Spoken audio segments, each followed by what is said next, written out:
the foot of Japan's most sacred mountain lies a forest so dense that sound itself begins to disappear. The Japanese call it Jukai, the sea of trees. Step beneath its canopy, and the modern world falls away behind you. No wind, no birds, just you and 30 square kilometers of shadow. This is one of the most beautiful places on Earth, and one of the most feared.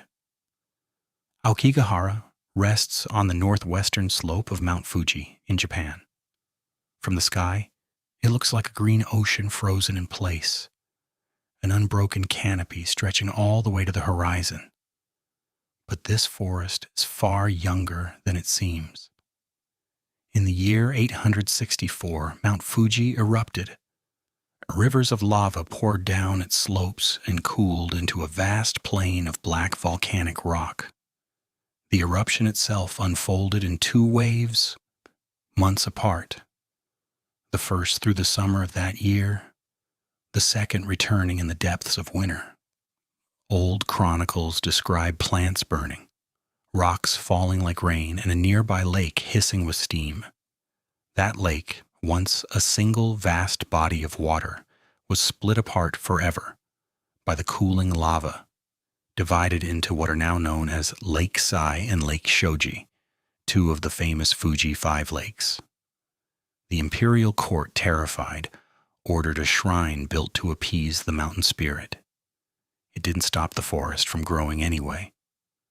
Slowly, over centuries, a forest clawed its way up from that stone. The trees couldn't drive their roots through the hardened lava, so they spread sideways instead, gripping the ground like pale, reaching fingers. Walk into Aokigahara today, and the first thing you notice is the silence.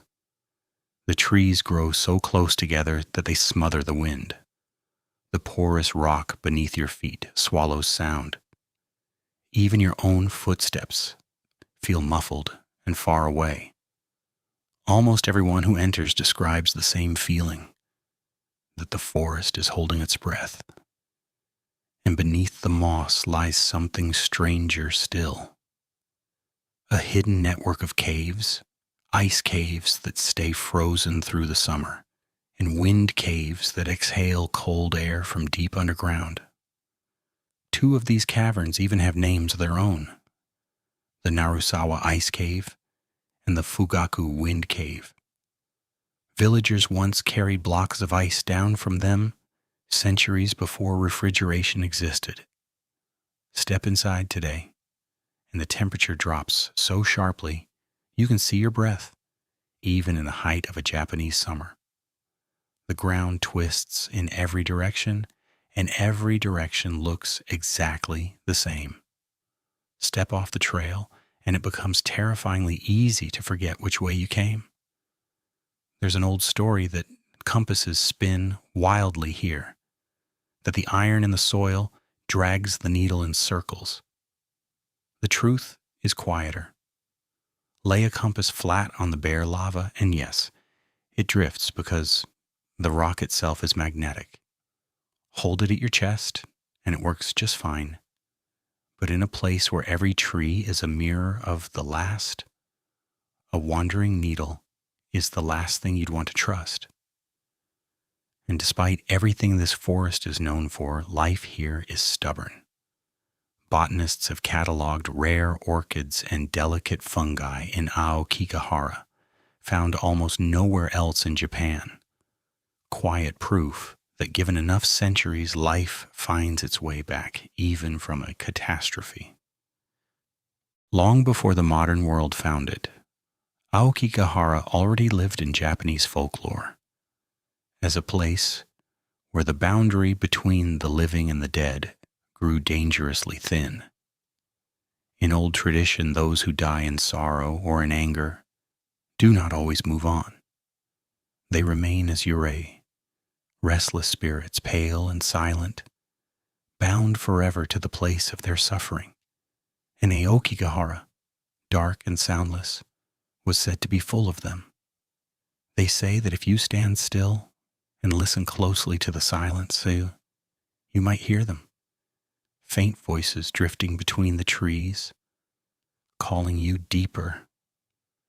There is an older, darker legend still, the practice known as ubasut. In times of famine, it is said, families who could no longer feed everyone would carry their elderly deep into the mountain forests and leave them there to return to the earth. Historians still argue over whether ubasut was ever truly common or mostly a grim story passed down through the generations. But the legend found this forest, and it never let go. For centuries, that was enough.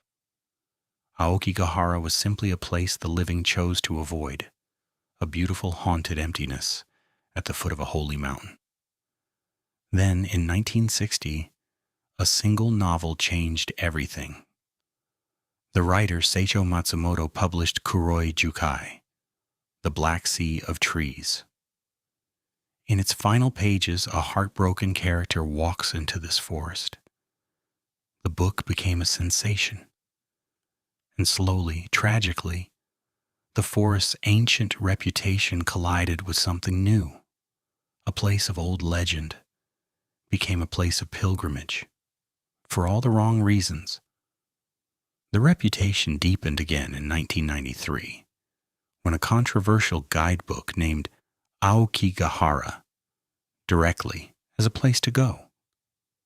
Its author later said he never expected anyone to actually follow it there. But the words were already loose in the world, and words like that don't stay contained. Local officials eventually asked bookstores to pull it from shelves. It didn't undo what had already taken root. Today, Aokigahara lives a double life. By day, it belongs to hikers and travelers. Marked trails wind gently through the moss and the black lava. Families explore the famous ice caves. Photographers come for the way the light turns green as it filters through the canopy. By every honest measure, it is one of the most breathtaking landscapes in all of Japan. But the forest has never quite escaped its shadow. At the main entrances, you'll find signs, not warnings about wildlife, but quiet, careful words. Your life is a precious gift from your parents. Please think of them. Think of your family. And beside the words, a phone number, a lifeline planted at the very edge of the trees. Local volunteers and forest workers patrol these paths. Ordinary people from the nearby villages. They walk the trails not only as guides, but as guardians, trained to speak gently with anyone who seems lost in more ways than one. Many have given years of their lives to this quiet work. One of them is a geologist named Azusa Hayano. For more than 30 years, he has walked these same trails, not just studying the volcanic rock beneath his feet, but watching for anyone who might need him. Over the decades, he has personally spoken with hundreds of people standing at the edge of a decision and talked many of them back toward the trailhead instead. He doesn't call it heroism. He calls it simply part of understanding how people and nature coexist. When asked why he keeps coming back year after year, he doesn't talk about the forest's reputation at all. He talks about the ones who walked back out. At many trailheads, rangers now ask hikers to sign a small register before entering, not for statistics, but so that if someone doesn't check back out by evening, somebody notices. Once a year, a larger coordinated search moves through the forest too. Police, firefighters, and volunteers walking the undergrowth in careful lines, checking the places most easily missed. It is slow, difficult work, done without cameras or fanfare.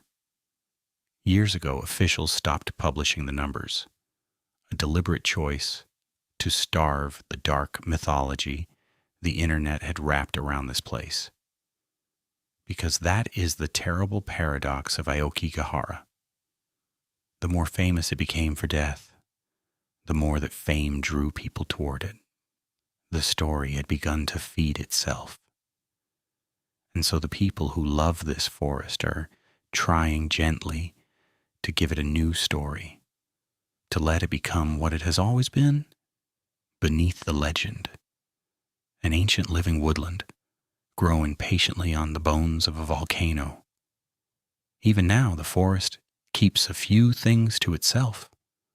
Some hikers swear their phones still misbehave in patches, GPS pins drifting, signal dropping for no clear reason, leaving them certain they were walking a straight line when they weren't. No official has ever confirmed it, but enough people tell the same story that the rangers have stopped arguing. And despite the crowds by day, everyone who has spent time near Aokigahara after dark describes the same thing. The silence doesn't lift with the sun. It just changes shape. 1,000 years on, this forest still isn't fully explained. It has only been mapped a little better. Aokigahara is not evil. It carries no curse. It doesn't want anything from you at all. It is a forest, silent, beautiful, and completely indifferent, doing what forests have done for 1,000 years, whether anyone is watching or not. Whatever darkness you felt beneath its trees, you brought most of it in with you.